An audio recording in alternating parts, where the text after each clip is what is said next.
जय श्री सीताराम। अलग अलग ग्रह लग्न कुंडली के अलग अलग भाव में होंगे तो अपने कैसे फल देंगे, ये बात मैं आपको यहाँ पर समझा रहा हूँ, सिखा रहा हूँ। कई वर्षों से मैं ज्योतिष सिखा रहा हूँ और V S astrology YouTube channel की प्लेलिस्ट एस्ट्रोलॉजी लेसन हिंदी में आपको कतारबद्ध तरीके से एक के बाद एक तरीके से ऐसे सिस्टमेटिक ढेर सारे वीडियोस देखने को मिल जाएंगे, जिन्हें देखकर, जिन्हें सीखकर, जिन्हें समझकर आप बेसिक एस्ट्रोलॉजर बन सकते हैं। हालांकि वहां पर लगातार वीडियोस अपडेट किए जाते हैं, लेकिन आज की तारीख में भी जितने वीडियोस हैं, मैं आपको इस बात की श्योरिटी देता हूं कि आप उन वीडियोस को यदि सीख लिए, उन वीडियोस से सीख लिए, उन वीडियोस को अच्छे से देख लिए, उन्हें आपने पालन कर लिया यदि कुंडली एनालिसिस में, तो आप एक बेसिक एस्ट्रोलॉजर जरूर से बन सकते हैं। रही बात एडवांस एस्ट्रोलॉजर की, तो वो बनने की कवायद में तो हर कोई लगा हुआ है। मुझे लगता है कि जिंदगी जब तक है तब तक आप इस कवायद में लगे रहिए, मैं भी लगा हुआ हूँ। चलिए, हाँ, बहुत सारे मुझे हंसी आती है जब मैं लिखा हुआ देखता हूँ, बहुत सारे एडवर्टाइजमेंट आते हैं फेसबुक पर कि एडवांस एस्ट्रोलॉजर कोर्स। मुझे लगता है इनसे पूछूं कि भैया, आप जो सिखा रहे हो, आप खुद एडवांस एस्ट्रोलॉजर हो क्या, और कितने एडवांस हो? तो जो भी खुद को एडवांस समझ ले, स्पेशली धर्म के किसी भी फील्ड में, एस्ट्रोलॉजी हो, वो धर्म का कोई और भी फील्ड हो, यदि खुद को समझ लिया कि मैं एडवांस हूँ, तो मतलब गया, उसका काम ही खत्म हो गया।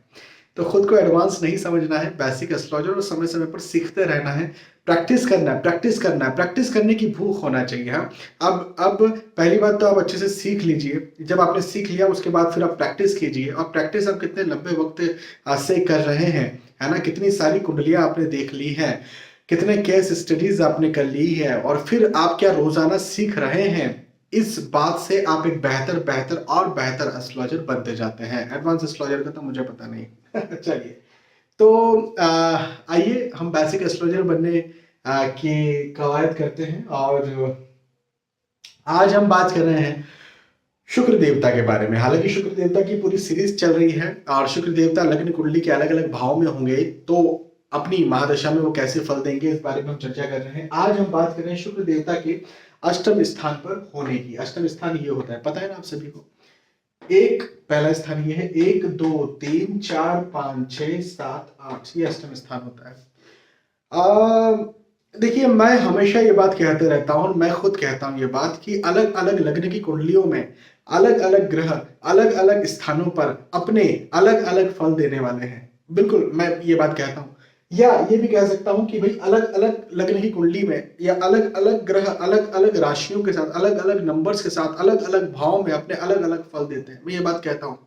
लेकिन जब बात छठवें, आठवें और 12वें की आती है, जब बात छठवें भाव, आठवें भाव और 12वें भाव की आती है, तब ये जो कॉन्सेप्ट है, इस पे एक्सेप्शन आ जाता है। देखिए, आप कोई भी सब्जेक्ट सीखिए, चाहे केमिस्ट्री सीखिए, है ना, चाहे आप कोई दूसरा सब्जेक्ट, कुछ भी आप सीख लीजिए, कहीं ना कहीं कुछ ना कुछ आपको एक्सेप्शन देखने को मिलता है। तो उस सिद्धांत का एक्सेप्शन यहाँ पर आ जाता है कि 8वें स्थान पे कोई भी ग्रह बैठेगा तो वो अपनी महादशा में सामान्यतः अपने अच्छे फल नहीं देगा, चाहे वो लग्न कुंडली कोई सी भी हो, चाहे वो लग्नेश खुद ही क्यों ना हो जाए।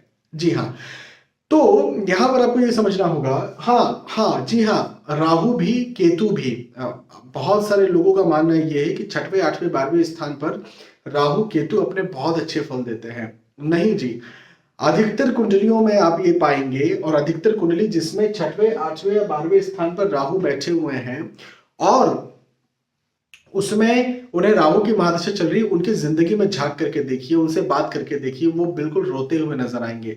मैं ये नहीं कह रहा कि 100 में से 100 लोग पूरे परेशान रहेंगे, नहीं, बिल्कुल ऐसा नहीं कह रहा हूं। इसलिए तो मैंने कहा कि सामान्यतः शुक्र महाराज 8वें स्थान पर बैठेंगे तो अपने खराब फल देंगे। तो सामान्यतः कहने का क्या मतलब था?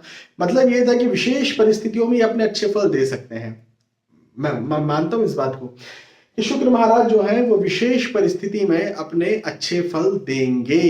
तो आप, अब राहु केतु भी छठवें, आठवें, 12वें भाव में सामान्यतः अच्छे फल नहीं देते, विशेष परिस्थितियां होती हैं, और राहु केतु के बारे में कभी और हम डिस्कस करेंगे। लेकिन शुक्रदेव की विशेष परिस्थिति क्या हो सकती है, पहली बात। दूसरी बात कि चूंकि सामान्यतः अपने खराब फल देते हैं शुक्रदेव अपनी महादशा में, जब लग्न कुंडली में 8वें स्थान पर बैठे हो, तो क्या खराब फल देते हैं, इस बारे में हम डिस्कस करते हैं।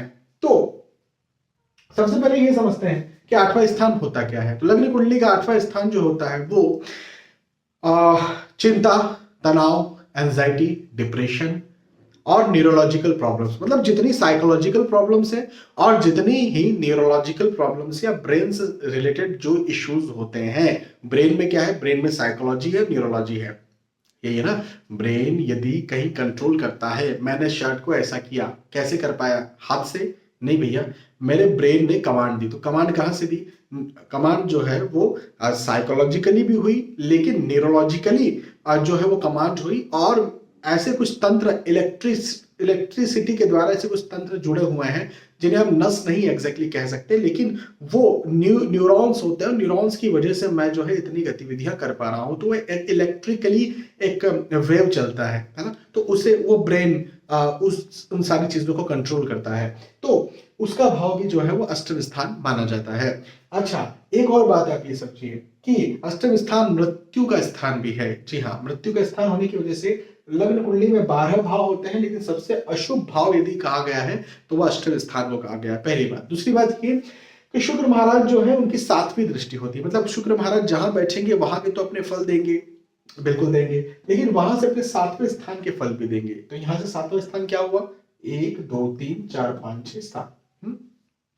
तो यहां के फल भी शुक्र महाराज देंगे। और ये क्या चीज है? तो ये धन का भाव है। धन का मतलब आना नहीं, धन का मतलब बचना। देखो, धन की मुख्यतः 2 गति होती है, एक आना एक जाना, है ना। तो ये जो है ये धन के बचने का है। 2 गतियां होती है और एक स्थिति धन की होती है ठहराव की स्थिति, है ना। तो इसे हम ठहराव का भाव कहते हैं। धन के आने का भाव इसे कहते हैं, धन के जाने का भाव इसे कहते हैं। 11वां भाव धन के आने का भाव, 12वां भाव धन के जाने का भाव और दूसरा भाव धन के ठहराव का भाव। तो ये गति नहीं हुई, ठहराव गति तो नहीं होती है। तो ठहराव जो है वो सेकेंड हाउस हुआ। परिवार का भाव भी इसे कहा जाता है और वाणी का भाव भी कहा जाता है। जो कहते हैं उसे कितना सुना जाता है, कितना माना जाता है। ठीक है। अच्छा, अभी जैसा मैंने कहा कि सामान्यतः अपने खराब फल मिलेंगे। तो शुक्र की महादशा यदि किसी व्यक्ति को चल रही है और शुक्र अष्टम स्थान पर बैठे हुए, तो इंसान चिंता, तनाव, एंजाइटी, डिप्रेशन जैसी स्थितियों में आएगा। जी हाँ, साइकोलॉजिकली उसे बहुत ज्यादा इश्यूज हो सकते हैं। वहीं पर न्यूरोलॉजिकली भी कई बार व्यक्ति बोलता है कि मुझे माइग्रेन जैसी समस्या हुई। कई लोग एपिलेप्सी, मिर्गी की समस्या भी जो है वो बताते हैं। न्यूरोलॉजिकली उतने बहुत ज्यादा लोगों को नहीं देखा गया है कि बहुत सबके सभी, जिन्हें शुक्र की महादशा मान के चले 100 लोगों को चल रही है अष्टम स्थान पर बैठे शुक्र की महादशा, तो 1 2 या ज्यादा से ज्यादा 5 लोग जो है वो न्यूरोलॉजिकल प्रॉब्लम्स अपनी गिनाते हैं। लेकिन 95% लोग जो होते हैं वो साइकोलॉजिकल प्रॉब्लम जरूर गिनाते हैं। कहने का मतलब वो चिंता में रहेंगे, एंजाइटी में रहेंगे, डिप्रेशन में रहेंगे। हाँ, वहीं पर चूंकि एंजाइटी, डिप्रेशन, चिंता, तनाव की स्थितियां बन रही है, तो कई बार मन एकाग्र नहीं रहेगा। मन एकाग्र नहीं रहेगा तो कहीं पर भी चल रहे हैं और लग गई, चलते चलते लग गई, चलते चलते गिर गई, या कई बार एक्सीडेंट हो गया। क्यों होता है एक्सीडेंट? हमारा ध्यान नहीं होता है ना। कई बार एक्सीडेंट इसलिए भी होता है कि हमारा ध्यान नहीं होता। तो जो ध्यान न होने की वजह से जो दुर्घटनाएं हो सकती हैं, वो सारी दुर्घटनाएं यहाँ पर होने की संभावना बनी रहती है। साथ ही साथ द्वितीय स्थान पर शुक्र महाराज की दृष्टि पड़ती है, तो धन का संचय न हो पाए। अब धन का संचय जहां नहीं हो पाएगा, वो लोग बिजनेस नहीं कर सकते हैं, है ना। तो बिजनेस के योग ऐसी स्थिति में नहीं बनते। बिजनेस यदि करने गया तो व्यक्ति तो डाउन जाएगा। ऐसी स्थिति में हम केवल नौकरी के लिए ही रिकमेंड करते हैं। और साथ ही साथ यदि कोई व्यक्ति पढ़ाई लिखाई भी कर रहा है, तो ऐसी स्थिति में उपाय के बाद में ही पढ़ाई लिखाई में इंसान का मन लगता है। पारिवारिक तौर पर भी कहीं ना कहीं मतभेद या आर्ग्यूमेंट चलते रहे, हेल्थ इश्यूज भी व्यक्ति को होता है। तो ये नेगेटिव रिजल्ट्स मिलते हैं। अब इनके उपाय क्या होंगे? तो इनके उपाय के लिए आपको मैं एक जगह भेज रहा हूं, और वो है YouTube चैनल VS एस्ट्रोलॉजी की प्लेलिस्ट, सभी ग्रहों के सटीक उपाय।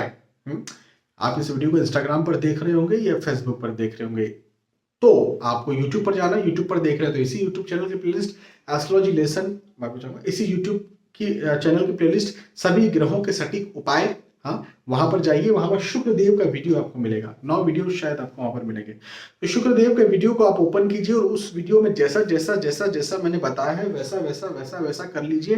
केवल एक बात बस मेरे ध्यान रखिएगा, यहां पर 7 नंबर या 2 नंबर हुआ, आपकी कुंडली या तो तुला लगन की या फिर वृषभ लगन की है तो शुक्र देव का दान मत करना। क्यों? क्योंकि लग्नेश का दान कभी नहीं किया जाता। इस बात को जरूर गौर कीजिएगा और इस बात को जरूर ध्यान रखिएगा। अदरवाइज उसमें जो दूसरे उपाय बताए हैं वो तुला लगन या वृषभ लगन हो तो भी दूसरे उपाय कीजिए। लग्नेश का दान नहीं होता, इस बात को ध्यान रखिएगा। और आपके लग्नेश यदि शुक्र नहीं है तो फिर सारे उपाय जो जो मैंने वहां पर बताया, चाहे दान बताया, चाहे मंत्र बताया, चाहे कुछ, वो सारे उपाय वहां पर कर लीजिएगा जैसा जैसा मैंने बताया है। अच्छा, तो ये तो नेगेटिव रिजल्ट्स के बारे में बात कर ली, लेकिन मैंने कहा था कि भाई विशेष परिस्थितियां होती हैं जहां पर पॉजिटिव रिजल्ट्स भी मिलते हैं। तो क्या विशेष परिस्थितियां होती हैं? तो विशेष परिस्थिति में एक स्थिति ये होती है कि विपरीत राजयोग। विपरीत राजयोग आपको पता है क्या होता है? विपरीत राजयोग का मतलब ये होता है, अच्छा इसको भी अच्छे से जानना हो तो यूट्यूब के सर्च में लिखिएगा विपरीत राजयोग कॉमा वीएस एस्ट्रोलॉजी, आपको मेरा वीडियो मिलेगा, उसे अच्छे से देख लीजिएगा। मैं आपको समझा देता हूँ कि क्या होता है विपरीत राजयोग। छठवें, आठवें और 12वें भाव का स्वामी छठवें, आठवें और 12वें भाव में कहीं पर भी आकर के बैठ जाए और लग्नेश की स्थिति कहीं कुंडली में अच्छी हो तो इसे विपरीत राजयोग की स्थिति कहा जाता है। लग्नेश विपरीत राजयोग कभी नहीं बना सकता क्योंकि लग्नेश की स्थिति खराब ही हो गई है, तभी तो अष्टम में बैठा हुआ है ना। तो ये है। अच्छा, और अच्छे समझना है तो जैसा मैंने बताया आप इसे सर्च कर लीजिएगा, ठीक है। तो विपरीत राजयोग में शुक्र महाराज इससे अच्छे फल देते हैं। कई बार ये भी देखा गया है कि विवाह या संतान के पश्चात भाग्योदय यदि किसी का हो गया तो भी इंसान को बहुत अच्छे फल देखने को मिलते हैं। जैसे मान के चले कि 3 नंबर यहाँ पर लिखा हुआ है ना, और बुध महाराज यहाँ पर आकर के बैठ गए। एग्जाम्पल की बात कर रहा हूँ, एग्जाम्पल समझिएगा, है ना। बुध यहाँ पर आकर के बैठ गए, तो ये क्या बता रहा है? पति या पत्नी के मालिक जो है वो भाग्य स्थान पर आकर के बैठेगा, मतलब विवाह के पश्चात इंसान का भाग्योदय हो जाएगा। आप कुंडली मिलान करके विवाह हुआ तो विवाह के पश्चात भाग्योदय होगा, तो भले शुक्र की दशा चल रही तो भी इंसान जो है अपने अच्छे फल महसूस करेगा। तो उसे लगेगा अरे बाप रे क्या बोल रहे थे, शुक्र देव तो जो है अष्टम में बैठे हैं और ये तो कह रहे थे कि खराब फल देंगे, मुझे तो बहुत अच्छे फल मिल रहे हैं। तो भैया आपको अच्छे फल नहीं मिल रहे, आपके पति या पत्नी आने की वजह से भाग्योदय होना था, उसलिए अच्छे फल मिल रहे हैं। या मान के चलिए यहाँ 3 नंबर लिखा हुआ था, या ठीक है, इसको समझते हैं। यहाँ पर 3 नंबर लिखा हुआ, ये संतान का भाव है, तो विवाह हुआ तो विवाह के बाद तो भाग्योदय मान के चले नहीं हुआ, है ना। यदि यहाँ 3 नंबर से यहाँ तो नहीं हुआ, ओके, तो चलिए विवाह के बाद भाग्योदय नहीं हुआ, लेकिन ये तो संतान का भाव है तो संतान हुई और संतान के बाद में भाग्योदय हुआ। तो व्यक्ति बोलेगा कि ठीक है, शुरुआत में तो मैंने कुछ परेशानी उठाई, लेकिन अब शुक्र की महादशा तो मेरी बहुत अच्छी गुजर रही है।